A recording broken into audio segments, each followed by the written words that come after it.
ഇറാനെ ചൊറിഞ്ഞ് ഇറാന്റെ പരമാധികാരിയെ വധിച്ച് ഇറാനെ സാഷ്ടാംഗം മുട്ടുകുത്തിക്കാമെന്നുള്ള അവരുടെ കണക്കൂട്ടലുകൾക്ക് കിട്ടിയ തിരിച്ചടി.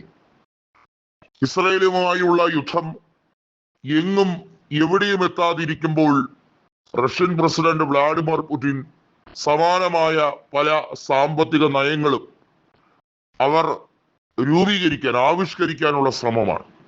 ഇറാനും റഷ്യയുമൊക്കെ എണ്ണ ആർക്കൊക്കെ വിൽക്കണമെന്ന് അമേരിക്ക തീരുമാനിക്കുന്ന കാലം മാറി തുടങ്ങിയിരിക്കും.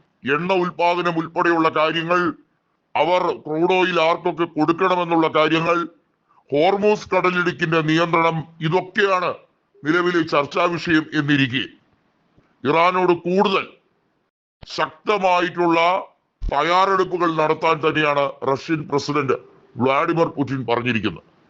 പുടിൻ പറഞ്ഞിരിക്കുന്നത് ലോക വ്യാപാരത്തിൽ പുതിയ അധ്യായം കുറിക്കും എന്നാണ്.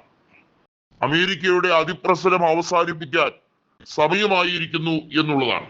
GCC രാജ്യങ്ങൾ തങ്ങളുടെ എണ്ണ കയറ്റുമതി ചെയ്യുമ്പോൾ പകരമായി റഷ്യൻ ഡോളറിൽ അവർ വിനിമയം നടത്തുന്നത്, അവർക്ക് കൊടുക്കുന്ന പരിരക്ഷ, അവരിലേക്കുള്ള കൃത്യമായിട്ടുള്ള ഡയറക്റ്റ് അമേരിക്കയുടെ എൻട്രി, ഇതെല്ലാം പരിപൂർണമായി കട്ട് ചെയ്തുകൊണ്ട്, എന്ന് പറഞ്ഞാൽ GCC രാജ്യങ്ങൾക്ക് മേലുള്ള അമേരിക്കയുടെ ആധിപത്യം, അതല്ലെങ്കിൽ അമേരിക്കയുടെ പ്രത്യേകമായിട്ടുള്ള താല്പര്യങ്ങൾ മിഡിൽ ഈസ്റ്റിൽ എന്നേക്കുമായി അവസാനിക്കുന്നു. ഇന്ത്യയെ സംബന്ധിച്ചിടത്തോളം ഈ ഭാഗങ്ങളിലേക്കുള്ള ഒരു എൻട്രിയാണ് അവർ പ്രതീക്ഷിച്ചിരിക്കുന്നത്.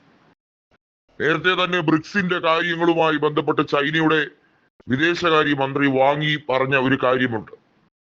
ബ്രിക്സ് രാജ്യങ്ങൾ ഒറ്റക്കെട്ടായി നിന്നാൽ അമേരിക്കയ്ക്ക് ചെറുത്തു തോൽപ്പിക്കുക പ്രയാസകരമായിരിക്കും.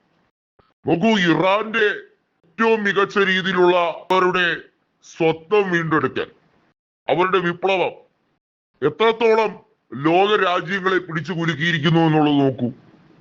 ഹോർമൂസ് കടലിടുക്ക് അവർ അടച്ചു എന്ന് അവകാശപ്പെടുന്നില്ല. അവിടെ നിയന്ത്രണം മാത്രം കൊണ്ടുവന്നപ്പോൾ തന്നെ ഏതെല്ലാം രാജ്യങ്ങളെ അത് പ്രതികൂലമായി ബാധിച്ചിരിക്കും. റഷ്യക്ക് യൂറോപ്യൻ യൂണിയനോടുള്ള കണക്ക് തീർക്കാനും അമേരിക്കയോടുള്ള പഴയ കണക്കുകൾ ഓരോന്നായി ചോദിച്ച് പകരം വീട്ടാനും കിട്ടിയിരിക്കുന്ന സുവർണ അവസരം പുടിൻ അങ്ങനെ ഇങ്ങനെയൊന്നും പാഴിക്കളയില്ല എന്ന് നമുക്ക് മനസ്സിലാക്കാം.